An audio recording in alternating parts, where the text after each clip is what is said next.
people here saw any of my last panels last year or at any of the other conventions? Okay, great.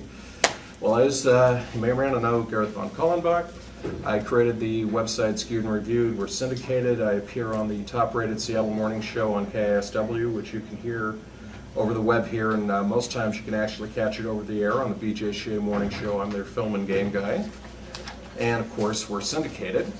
And so we're going to talk real quickly. I'm going to give just a quick rundown on some of the games that are coming out, the movie tie-ins. We'll go into the latest movie news, and then we'll tell you about what's coming in the next few years. And of course, we have lots of questions on this. And this is all coming straight from the studios. So, first up, the big games that everyone are keeping an eye out is you got Portal 2, which is in development. Hopefully you'll see that next year. Half-Life 2 Episode 3 should be coming around soon. Modern War, the next Call of Duty series, hopefully you're supposed to see that in November. Rumor is they've already started on the next one, and they're going after 50s, 60s, and Cold War element music. And so the belief is you might see Vietnam, Cuba, and a change from World War II or modern settings. Activision, not Activision, id Software and Electronic Arts have a game called Rage coming. You'll be hearing about this a lot next year. It's 3D shooter from the guys who did the Quake and the Doom games, but it also has kind of a post-apocalypse auto racing element to it.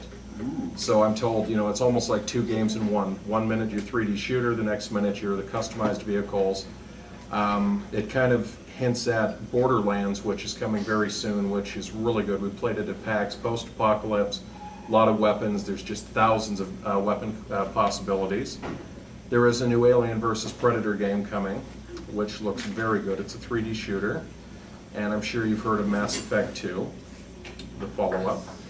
Splinter Cell Conviction, and we talked about Left 4 Dead 2 earlier in the panel. I got a chance to play it at PAX, and it was really good, especially now that you have a melee weapons. I ran out of ammunition and had to take on a witch in a tank with only a baseball bat, and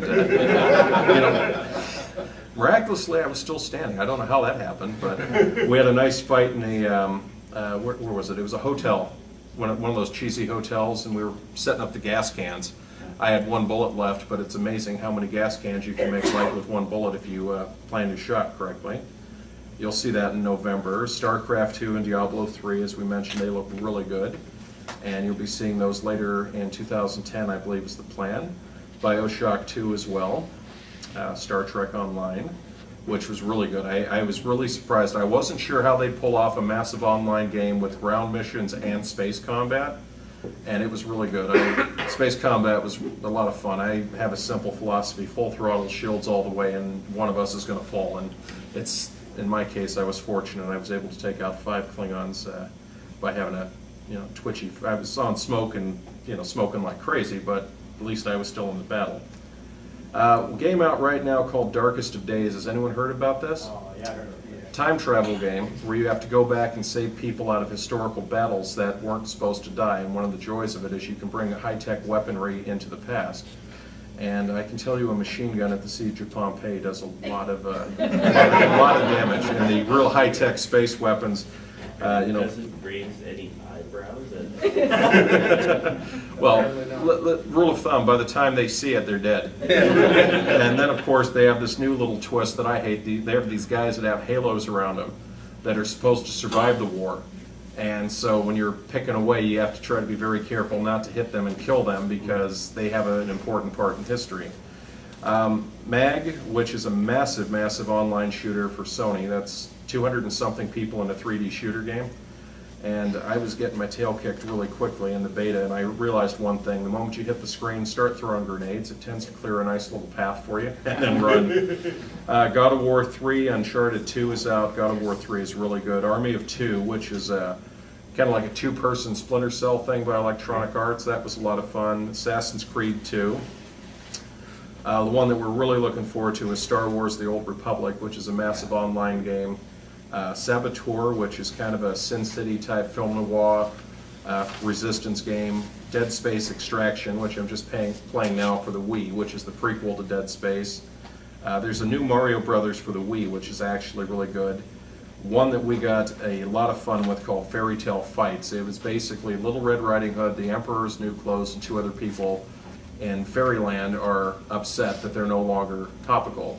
So they decide to go on a killing spree to up their thing. And it's, imagine this really nice looking fairy tale land where you can burn, chop, kill, shovel, and if you're not careful, you get diced into millions of pieces with all the little traps. It was really fun.